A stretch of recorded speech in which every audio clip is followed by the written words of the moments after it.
without thoroughly researching alternatives, risks, side effects that are involved with surgery. I'll say that again.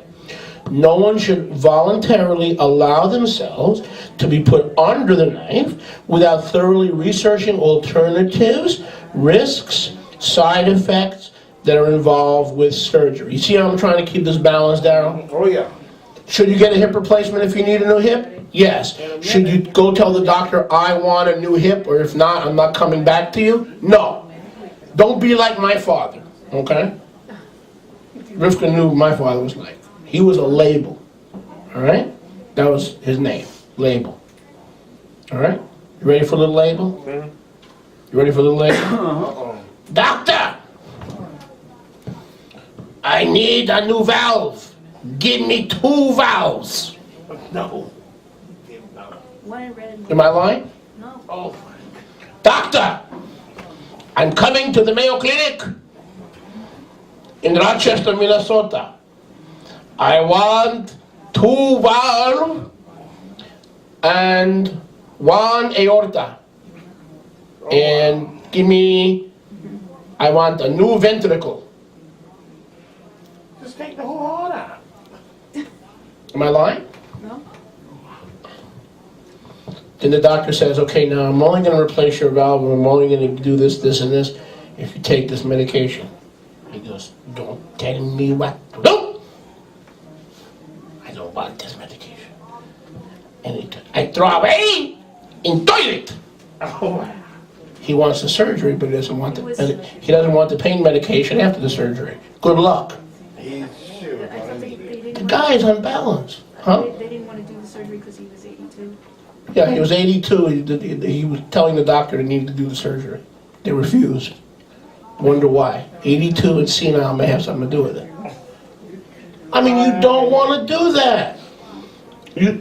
We should not run to be put under the knife as a first priority without thoroughly researching any alternatives, risks, alternative medicines, side effects that could be involved with surgery, and especially with cosmetic surgery.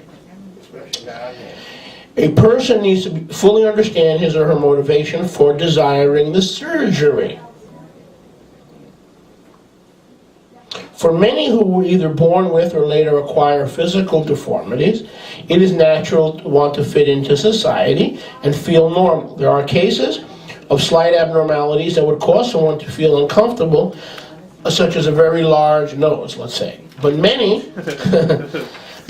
if not most plastic surgeries are done as attempts to meet emotional voids in physical ways to attract attention or seek some kind of approval from others other than Yahweh, which is the biblical definition of codependency. Exactly. According to the American Society of Plastic Surgeons, the most commonly performed cosmetic procedures include the following: breast augmentation, lifts, liposuction, the removal of body fat, facelifts, eyelid lifts, buttock and other body lifts, leg vein treatments, Botox, fat injections, and nose and face reshaping. Approximately 2 million people subject themselves to these kinds of procedures each year, shelling out money and sacrificing time and comfort.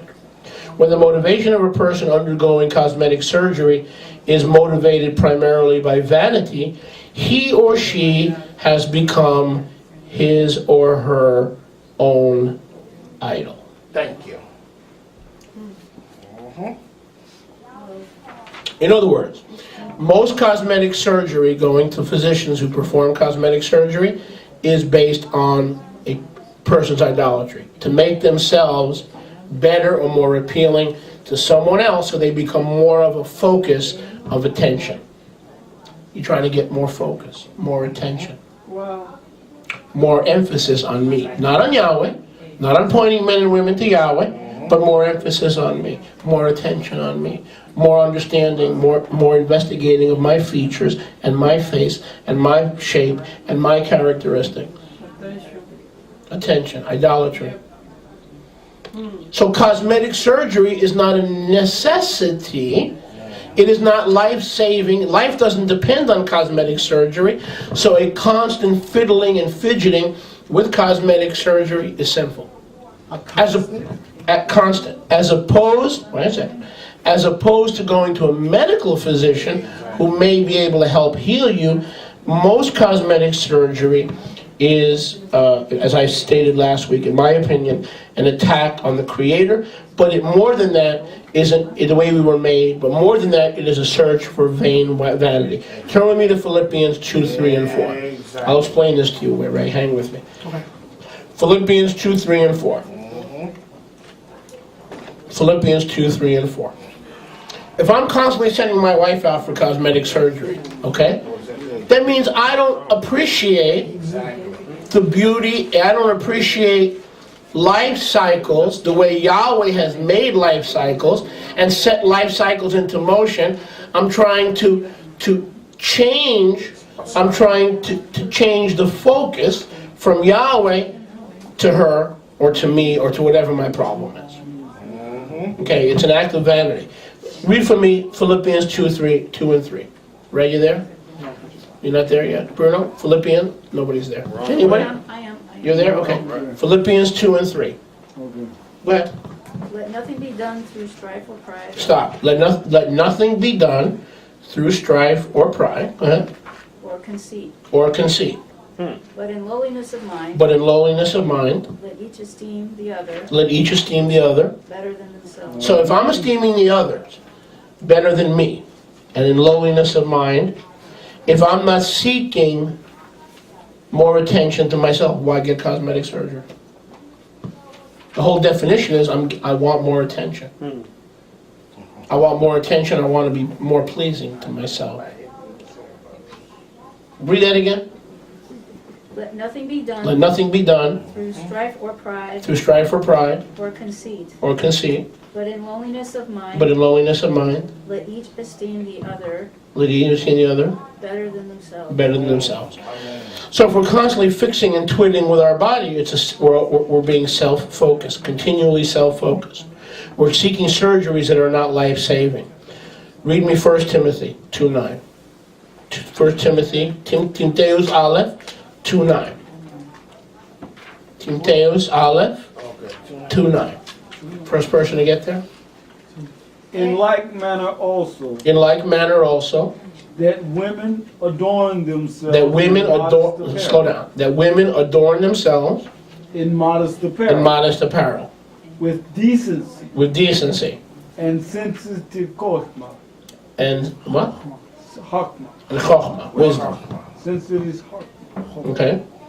not with braided hair, Not with braided hair, or gold, or gold, or pearls, or pearls, or costly outfits. or costly outfits. So another concern would be cost. Most insurance companies do not cover costs associated with cosmetic surgery. So the expenses to cover, a lot of money associated with covering ourselves with cosmetic surgery, the expense would come out of the patient, primarily comes out of the patient's what? Pocket. This is a major consideration because most people have families that have needs to be taken care of, and the expense of cosmetic surgery should never come before the needs of our family. Amen. I agree. So that $5,000 that's coming out of your pocket, honey, because the insurance company's not paying, couldn't that go to another brother or sister, a member of the family that's suffering, that needs a little assistance, that needs a little help? Amen. It's a focus on self. It's a focus on vanity. Amen. Amen.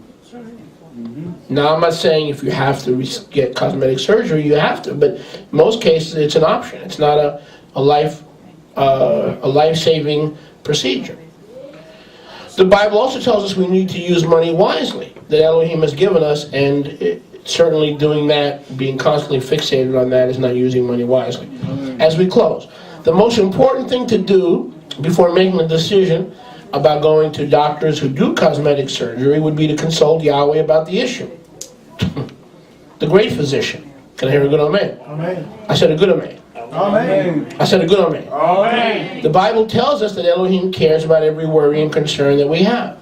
So we should take our problems to Him. 1 Peter 5:7 says, cast your cares upon Him because He cares for you. Through the wisdom and guidance of the set-apart Spirit and the Word of Elohim,